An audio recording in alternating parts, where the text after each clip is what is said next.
Good day, ma'am. I'm Jonathan L. Angeles Jr. from BS Green Forward.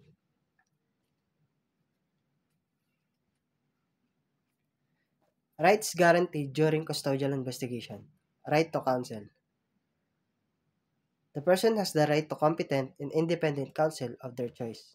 If they cannot afford one, a lawyer must be provided. No custodial investigation shall proceed without counsel. Right to be informed of the rights. They must be informed of their rights in a language or dialect they understand at the time of arrest and before questioning. Right to remain silent. They cannot be compelled to testify against themselves. Right against torture, force, or violence. Any use of threats, intimidation, coercion, or violence to extract a confession or an information is illegal and inadmissible in court. Right to confidential communication with counsel.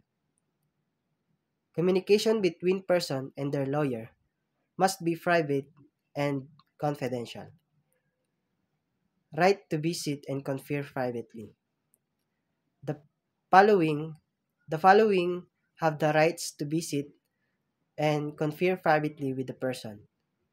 Any member of their immediate family, medical doctor or priest and minister chosen by them or their family. NGO representative duly accredited by law. Right to notify family or relative. The person has the right to have their family, relative, and friend to inform their situation immediately after the arrest or detention. Right to free assistance. Indigenous person under custodial investigation must be provided free and competent legal assistance. That's all. Thank you po.